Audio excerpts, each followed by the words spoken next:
in Java. The past few videos I've taught you how to declare variables, how to give them values, how to make methods, and how to call methods. And you can do a lot with just those things, but really the essence of Java is making your own objects and making the objects do all your hard work for you. That's really why we make objects in Java, because they do all the work for us. And so there's a very important distinction that I want you to remember. And you please pay attention very, very much. This is very important so you don't get confused. In Java there are classes,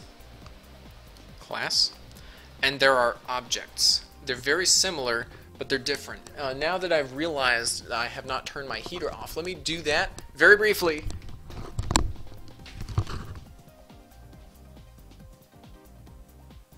I have turned the heater off. Now we won't have any background noise. Alright, there are classes and there are objects. A class, I want you to think of as a template for objects. Okay, so a class is basically a Java file, like this one right here. It's a Java file that has some variables in it and it has some methods in it. So when you make a class in Java, you're basically saying, okay Java, I have this class. Sometime in my program, I'm going to want to make objects out of it. So you're basically saying that every object that is of this class will have these variables and it will have these methods. Okay? And you make a new class, as I kind of implied, by making a new Java file. So go up to your left up here in where it says test project or whatever you named it, the package name, test project. Hit right click and hit new Java class. And you can name it whatever you want. I'm going to name mine my object. And actually, you know what I'm going to do? I'm going to name it. So I'm a game developer. I'm going to make this a little more interesting. I'm not just going to make some generic object or a generic class. I'm going to make something that maybe a game developer might make. Okay?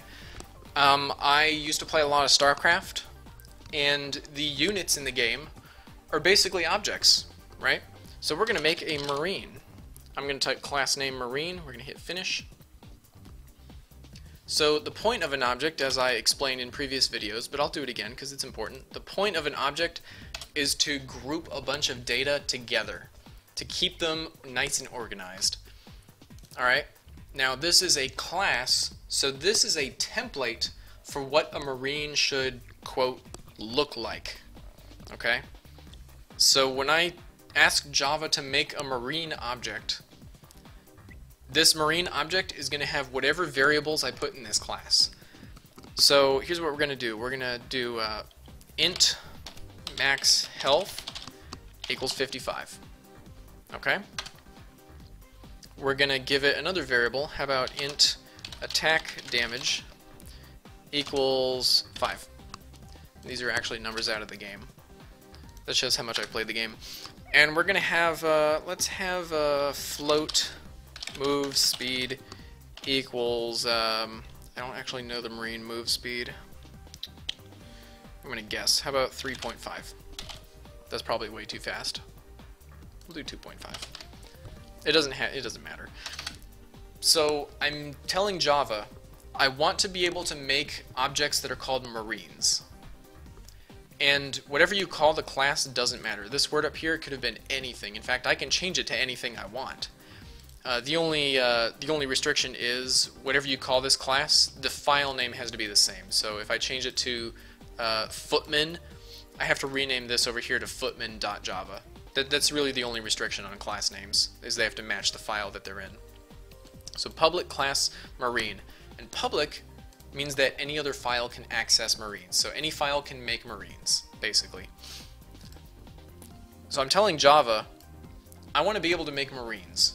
And each time I make a Marine, remember this is a template, each time I make a Marine, I'm going to get an object. So objects are instantiations of a class. Okay? Every time I make a Marine, I'm going to get an object that has 55 max health, 5 attack damage, and 2.5 move speed. Okay? So a class is a template. I keep saying this because it's important. A class is a template. You write your class once. The object is when your code is running and you make something out of that class.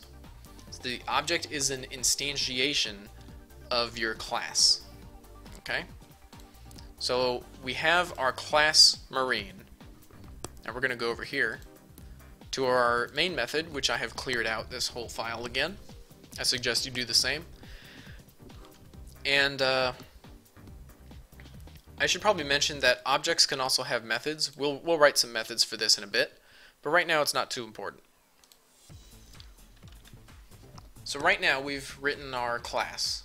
How do we actually make an object? We've already seen how to make one object, string, some string equals, and then you put a string there, blah. This is how you make a string, but actually strings are unique because Java has these special double quotes that are specific to strings. This is built into the language. This is how you make a string. Okay, so that's kind of a special case. That's not really how you make most other objects. In fact, here's what Java's actually doing.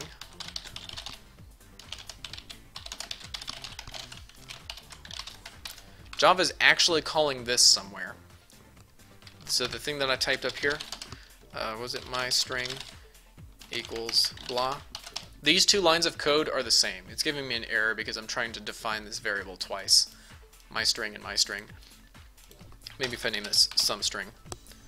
These two lines of code are exactly the same, except for the variable names are different because I wanted it to compile. But this one that is still on the page right here, this is how you make a new object. You put new, then you put the name of your class, the name of the object, and you can put parameters. I'll show you how to do that later, but we can't do it for our Marine yet. So we're going to make a Marine. Marine is the type of the variable. Remember, types can be either primitives like int or boolean, or types can be the names of classes like string. String is the name of a class. Marine is the name of a class. So Marine, my Marine gonna shoot ya. My Marine gonna shoot ya. You can name variables anything you want. Equals new Marine. I've just made a new Marine. In fact, this name's kind of long. I think I'm going to change it to Bob. So we have the Marine Bob. We're going to make another Marine. Marine, what should we call this one? Steve. Steve is a funny name. I don't know why.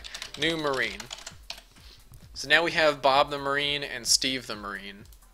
I think we need one more.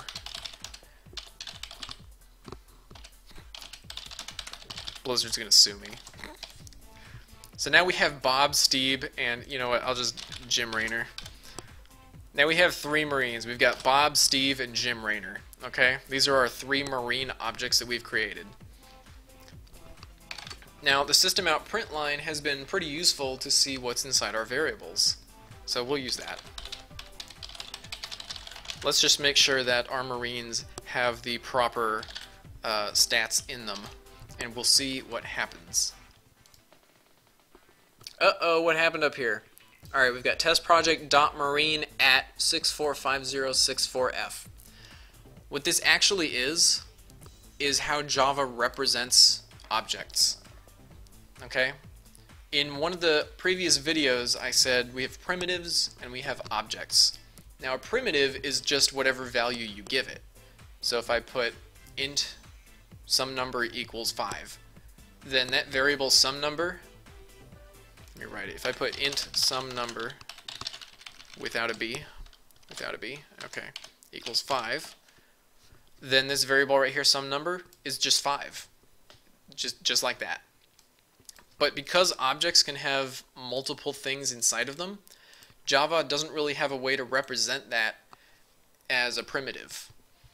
So instead, the way Java stores this variable type, this Jim Raynor, Steve, and Bob, the way Java stores objects is like this. This is actually a memory address in Java. Okay, so whatever you know, bytes and bits and all that, whatever hex code is at this memory address represents the data that's inside, in this case it's inside Bob. Okay, so this is Bob's address in your computer's memory in Java. Java has like its own section of memory. So in Java's memory, this is the address of Bob. In fact, if I do Bob, then Steve, what you'll see is you'll see the same line twice, and then you'll see a different line, because Steve is at a different memory address. So Bob is at 505 blah blah blah, 505 blah blah blah, and then Steve is at 529E, you know, and the rest of it. So this is the memory address of each of these objects. That's not really helpful, because we can't really do anything with the memory address. So how do we check that these numbers are what we expect them to be? There are two ways to do it. One way is we can access the variables directly, or we can write a method to tell us. So let's make a method to tell us. Let's do a public string, because we want to print out a bunch of stuff, and we'll call this toString. Actually, toString is the name of a special, pseudo-special method in Java. Whenever you need an object turned into a string, Java will look for a method with this name. So it's very useful to call this method toString if it's going to print out some information for us. So here's what we're going to do. We're going to do, because it's a return type, remember when you write a method, this is the access. Public means anything can use it. The return type, which is string, so we call toString, it's going to give us back a string. And we're not going to have any parameters because we don't need any. All our data is already in the class. So we're going to return some string. How about max health equals, this is so cool. You can add anything inside a string like this, well, not 55, max health. This is a variable name right here. So remember, this is a string. This is meaningless in Java. This is a variable name. Okay? In fact, I can just put a space. And maybe a colon. I'll put a colon. It'll look a little nicer. Plus, whoops, attack damage, and then we're going to add attack damage. Maybe I'll do these in multiple lines. You can do new lines like within, as long as it's not within the string itself. Like I can't do this. Java will it's gonna change my string. But if I didn't have the plus here, Java would complain. So max health, we're going to append whatever this is. Integers have their own toString method in them. So it's going to say max health, and then it's probably going to say 55. Then it's going to have comma, attack damage, and then it'll probably have 5. And we'll do it one more time for our attack speed. Move speed.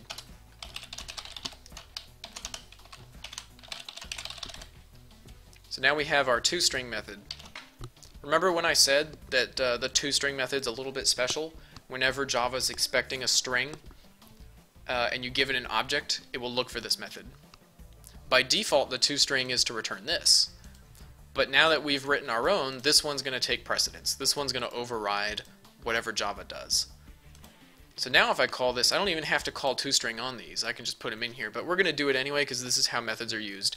You put your object, then you put the dot character, the period, and then you put the name of your method right there. Bob.toString, Bob.toString, Steve.toString. So if I print these out, now I should get a nice little format. Max health 55, attack damage 5, move spiel 2.5. I spelled speed with an L. Bloop. Minor bug. Doesn't affect production data. Alright. So this is how you give methods to objects. So somewhere in the class, just like we did in the other class in one of the other videos, we just put it in the class, except this time we're putting it in a class that we want to make an object out of. You can't really make an object out of this. This is where your main method is. It's going to be weird.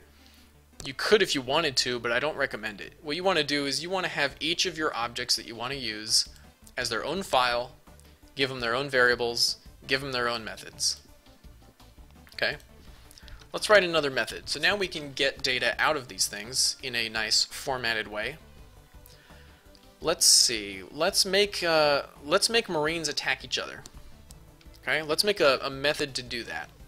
Generally, objects are going to contain data, and the functions within your objects will do things to the data in those objects. You'll see what I mean. Let's do public.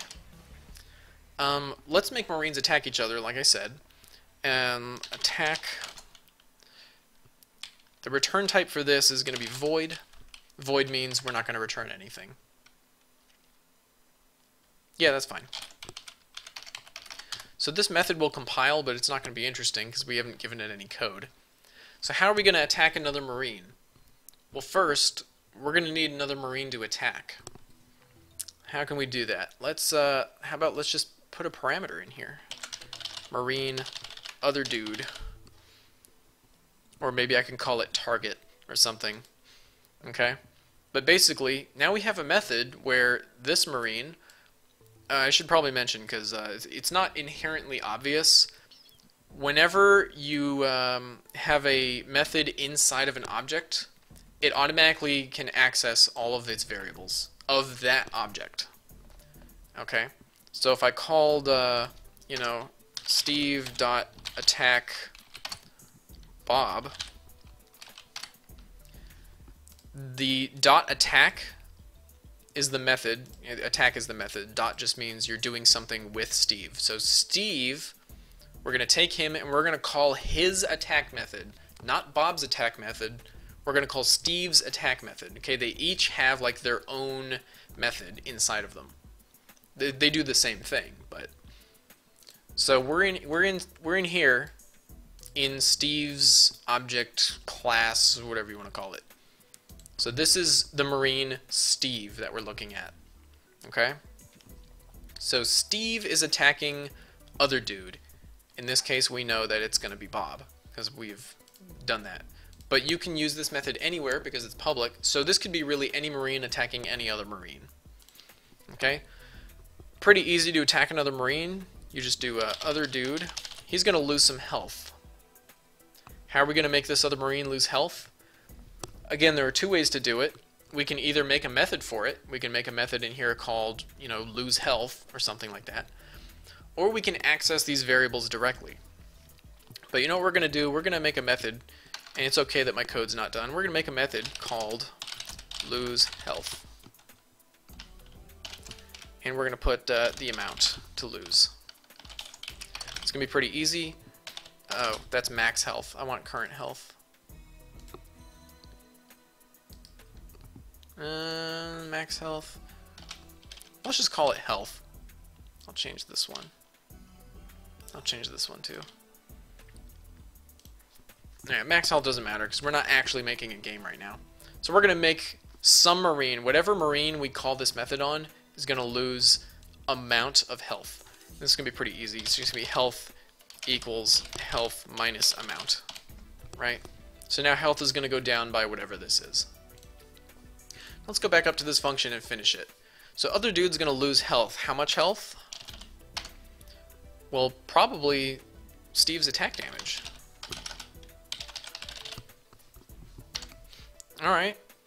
We're coming along with our Marines, so our Marines can attack, our Marines can lose health, and we can get information out of them by converting them to a meaningful string. So let's go ahead and run this back here. So Steve's going to attack Bob, and then I'm going to print Bob and Steve. So what do we expect to happen? Which one did I do? Okay, Steve is going to attack Bob. Remember, Steve dot, the dot means we're doing something with Steve. Okay? In this case, we're calling his attack method, Steve dot attack. And the parameter that we're putting into the attack method is Bob. So here we are, we're in Steve right now, and Steve's going to attack this other dude right here. This is Bob. He's the other dude. All we're going to do is Bob, other dude, whatever Marine you happen to put in this parameter as you call it, because I can have this method multiple times in my code, right? Whatever other Marine we're attacking, he's going to lose health, and the amount of health he's losing is whatever our attack damage is. And then it's going to go down here. We're actually going to go into Bob's lose health method, which is down here, and he's going to lose some health. So let's see, if they start with 55, and let's see, the first part is on Twitch. That's how to get set up. I have not highlighted parts 1 and 2, and is this 3? The setup is part 0. I just did part 1 and 2. They're on my video archive history. I'm gonna highlight them and put them to YouTube eventually, but for now they're just sitting in Twitch somewhere. I will highlight them eventually, probably tonight. But anyway, so they have 55 health. Steve and Bob both have 55 health. Steve's gonna attack Bob. Bob's gonna lose 5. Did I put 5? Oh, the attack damage is what it does. Bob's gonna lose 5 health. So what we should expect is when we get to this print statement, Bob should have 50 health, and Steve should still have 55 because Steve didn't lose any health. So we should see this is gonna print out a 50, and this one's gonna print out a 55 in this string up here. So here we go, health 50, and the one after it, health 55. Exactly. This is why objects are so powerful. Look at what we've done. This is the actual code that we've written. This is our whole program, and yet we've made some Marines attack each other with just 6 lines of code. Actually 4 lines of, well, 3. It's really Bob, Steve, and this thing. You know, this is just to see what happened in the end, and this line actually doesn't do anything right now because we're not using him. With just 3 lines of code, we've made 2 Marines, and we've made one of them attack the other one. This is why objects are so powerful. Let's do something a little, yeah, okay, here's what we're going to do next. A real-time strategy game with just 1 unit is pretty boring, so we're going to make another unit. Okay, we're going to make another unit, which means we're going to make another class. And this one's going to be, how about a Footman? Let's go to the Warcraft universe. Alright, get rid of these. Alright, here's our Footman class.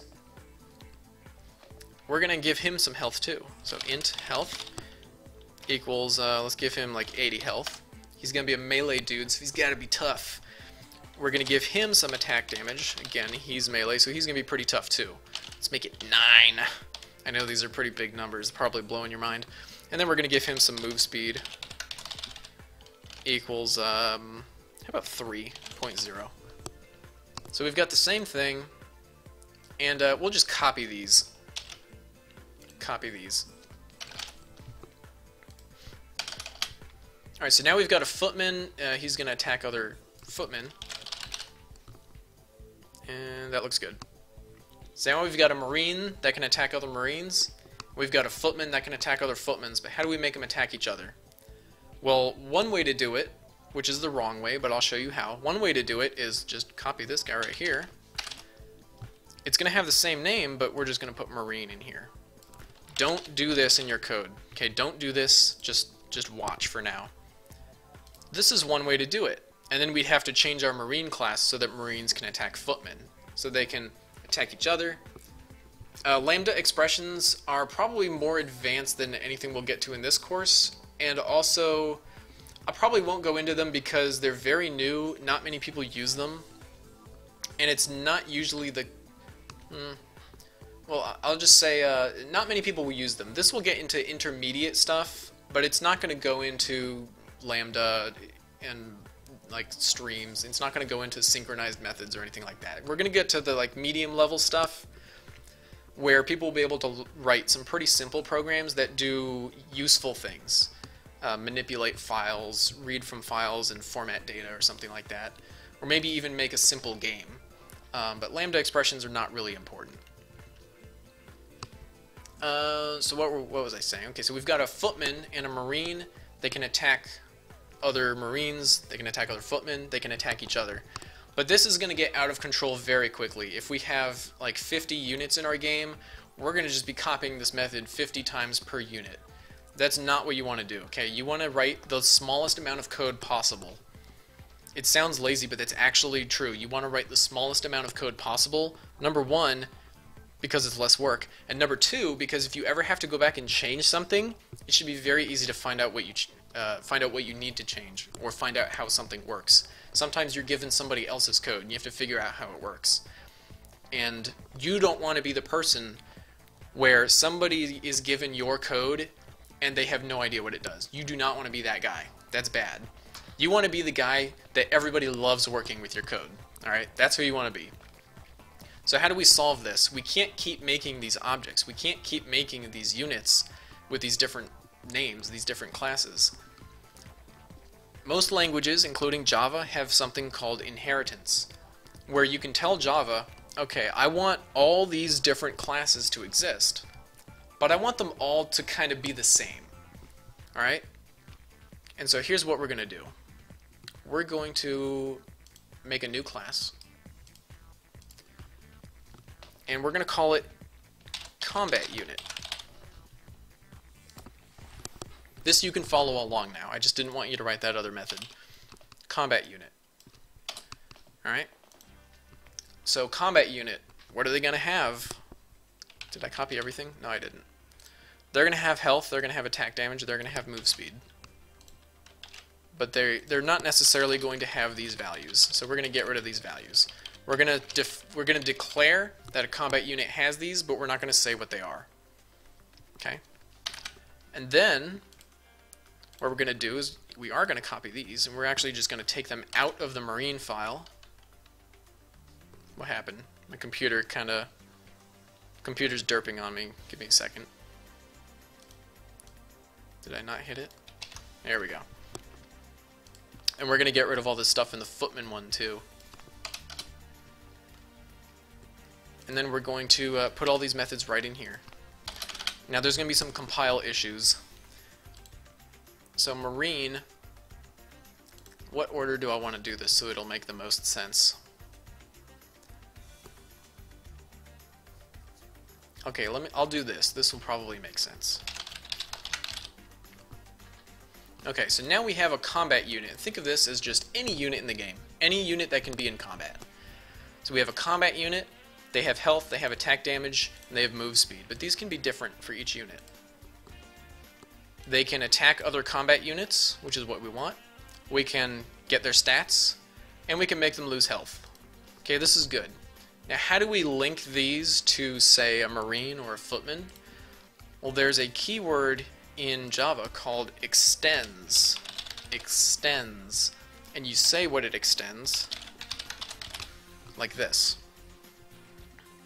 And what this means is, alright Java, I want to make a class that's called Footman, and I want it to extend another class that's called Combat Unit. When you extend a class, so let me see if I can just make two windows over here, right here. Here we go. That's kind of messy. Let's, now I'll put it all the way on the right. Let's go over here. Come on. Ugh. Go away. Alright. When you extend a class, you're basically saying, alright, whatever I'm extending, I want everything that's in this class. Automatically. I want everything in here. So you can think of it this way. Gamer Coder asks, when should you use an abstract class versus a normal class extend? I will tell you that in 1 second. I was actually getting there, but let me go ahead and Let me explain what extends does first. When you extend something, you're saying, I want this whole class for free inside this guy. Okay, so a Footman is a combat unit, but you can give it more stuff. Now, our combat unit already has health, attack damage, and move speed, so watch, we can actually just get rid of these. We don't need these at all. Same thing with a Marine, we can get rid of these. Except we need to extend combat unit. Extends combat unit. So our Marine class and our Footman class look empty, but watch what happens if we go to our test project and we do the exact same thing right here. Remember, we're using Marines. Marine extends combat unit, has no variables and no code in it. We're gonna make some Marines. We're gonna make them. We're gonna make Steve attack Bob. Poor guy. We're gonna run it, and it says 0, 0, 0. That's actually kind of expected because we didn't actually define what these are. I'm just gonna make these 55 real quick, and 5, and just so you can see that they do actually inherit. What did I do? Oh, F. Just so you can see that they inherit data.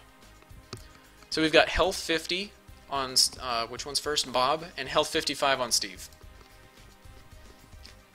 So even though our Marine has nothing in it, it still can access everything in combat unit just because it extends combat unit.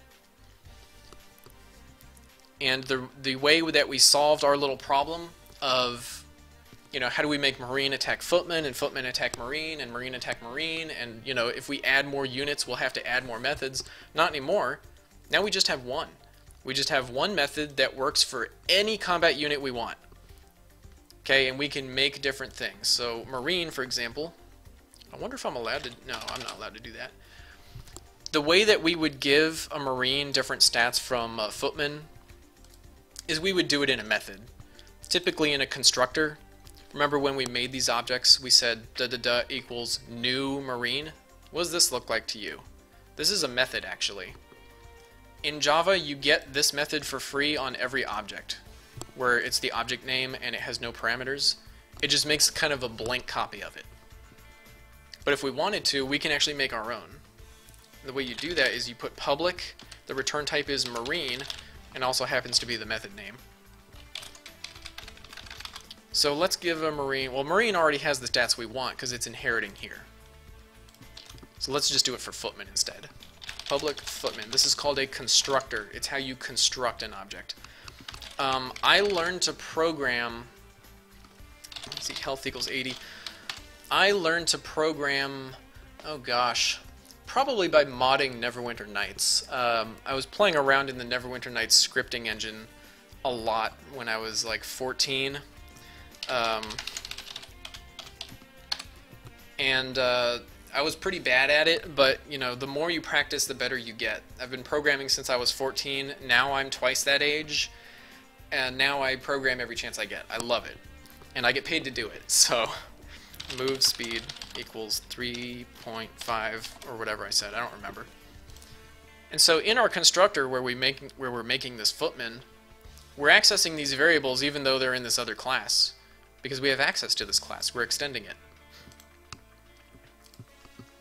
So now, what if I make a Footman? What if Steve is a Footman? Equals new Footman. And now Steve attacks Bob. Well, Bob's not going to lose 5 health anymore. He's going to lose 9 health. Because when we attack, we make someone lose health equal to the attack damage. So I'm going to run this, and Bob should have 46. Yeah. I had a long day at work. Alright, 46 health. And you'll notice Bob... Wait, did I make Bob a Footman? What did I do? How did somebody get 80 health? Did I do it? Oh no, it's Bob first. So Bob took the 9 damage, but now Steve has 80 health. Java through YouTube. Not a bad way to do it. I learned the, like... I started learning with Neverwinter Nights, but I did take, you know, I did take classes in college. So that helped out a lot. And I'd say mostly, I probably mostly learned on my own, especially the basics, through Neverwinter Nights, because it's a lot like Java, it's a lot like C. There are a lot of good videos on YouTube, and I'm hoping that these will be not like those, but different. Because I'm kind of sprinkling in some high-level stuff, talking about, you know, the memory addresses of objects. I'm sprinkling in some stuff that isn't important to know for new people, but something to keep in the back of their minds. Alright, Shreve Core, that's awesome. Yeah, I will be making these, and I mean, if you guys really like it, then I'll go beyond what I wanted to go. I originally was going to do this for a friend of mine who's learning to program.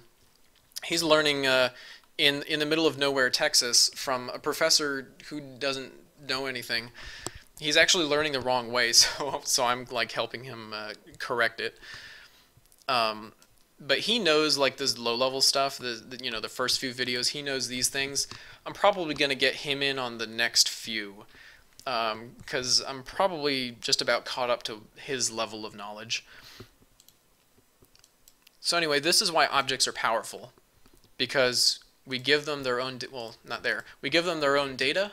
We can use the data, We can make them do things. A method inside an object is basically that object is doing something. Okay? GamerCoder says that he's really confused about object-oriented design patterns. What part is confusing you? Is it something that I've said or something you've learned somewhere else?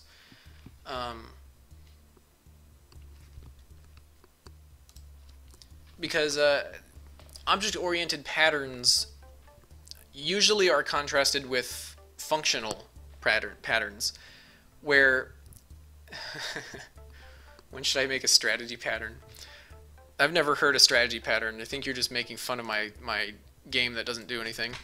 But a long time ago, when computer programming was relatively new, like in the 60s, 70s, and even the 80s, everyone was using functional programming, which is basically you have a big method that does like this, and then you have some other methods.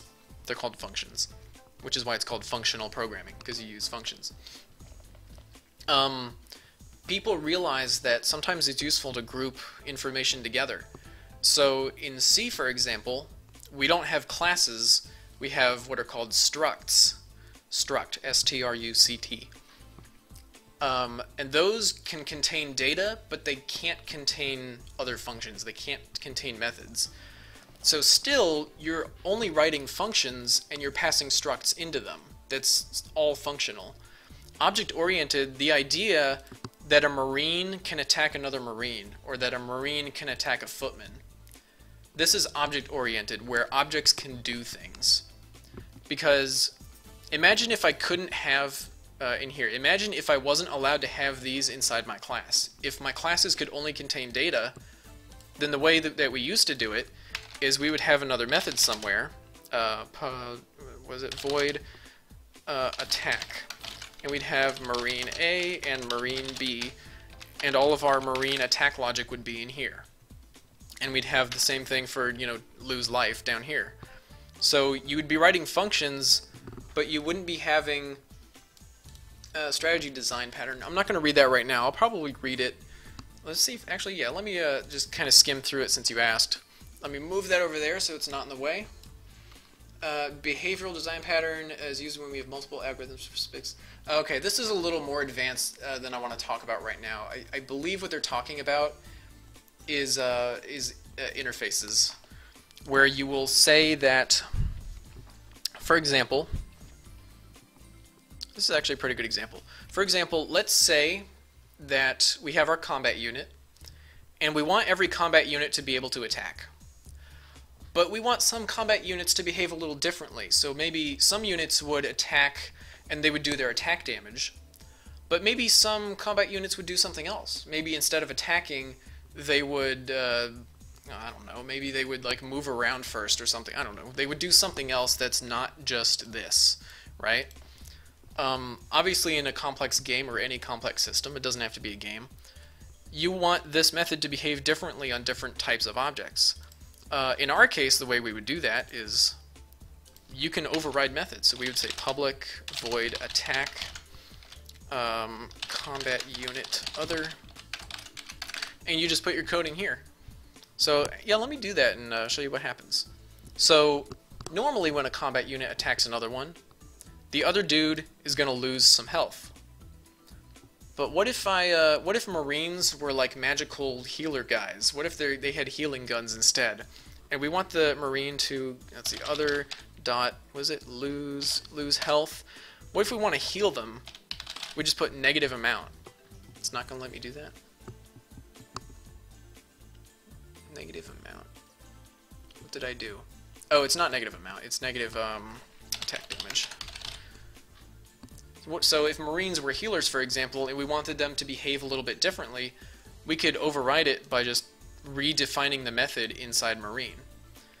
And remember, we inherited, inheritances when you do this, we extended combat unit. It's inheriting all these, but in Java and probably every language, the lowest level on the tree, if you think of hierarchy as a tree, the lowest level is what wins. So if I have an attack all the way down here on the Marine, and I have attack higher up on a combat unit, it'll use the Marine for Marines, So let's see, Steve is a footman. He's going to attack Bob. Bob, attack Steve. So Steve is, wait, which one? Steve's the footman. So Bob's going to lose 9 health. But then Bob is going to heal Steve for 5 damage because he's so nice. So we'll do this. So we've got a 55 minus 9 is 46. And then Footman have 80 health, right? 80 health. And Bob's going to heal him for 5. So we end up with 85. I know it's a little hard to see. It's kind of small up here. So you can make the methods on your children. The children are the classes that are extending something else. So Marine and Footman are our children in this case. They're children of combat unit. You can kind of customize them.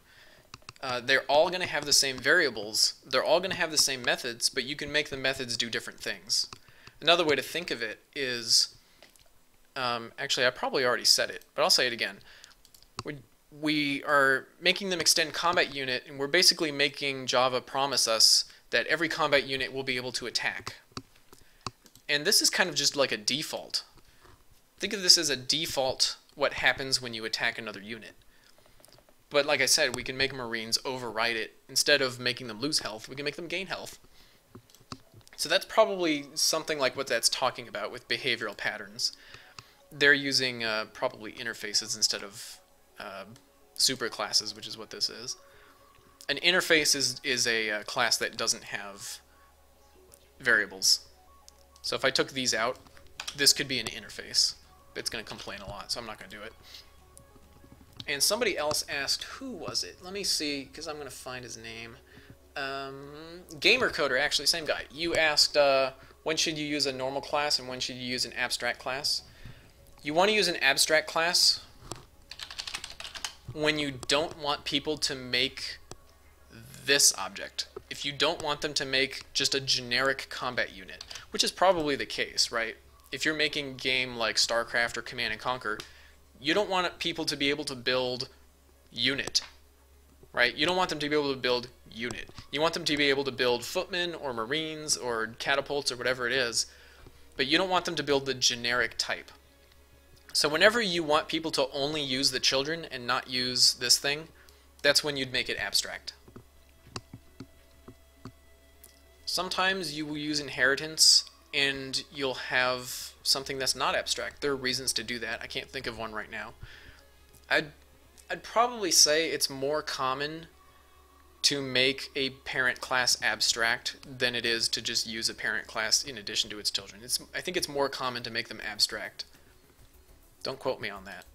But as far as I've seen, when people use inheritance, they usually make the parent class abstract. Alright, so we've learned objects. We've learned, we don't need this. We've learned how to give objects some data. We've learned how to make objects do things with their data and with other things' data. And remember, objects are the reason that object-oriented languages are powerful. That's why it's called object-oriented. If it wasn't interesting, it wouldn't be oriented around it. Yeah, I don't think I had anything else to talk about in relation to objects, unless you guys have any more questions. I'll try to think of maybe something to say in the last minute or so. Is there anything...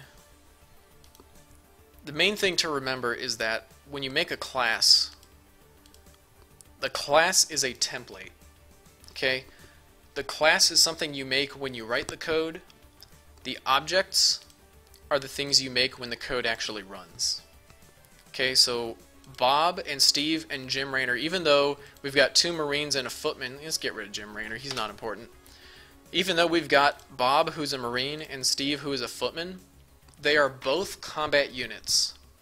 So even though they're of a different class, Java has ways to connect them. So Java sometimes thinks they're the same class, but only when you need Java to think that, which is why they can both use this attack method. Alright, that's it for objects, I believe. Maybe I'll give you a little bit of best practices. You want to group the data of whatever program you're making. You want to group your data inside objects most of the time. Every once in a while you want some free variables floating around maybe in your main class. That's not very common, but it does happen. Usually you want to store all your data within objects. And you define objects by making a class. A class is a template for an object, and the object is what you get when you make something out of that template, when you instantiate that template. Alright, that's it for objects. I don't actually know what I'll talk about next time. It'll probably be tomorrow. But hopefully you guys are learning. And I will keep going for quite a while. I don't know how far I'll go. If people really want it, I'll just not stop, I guess.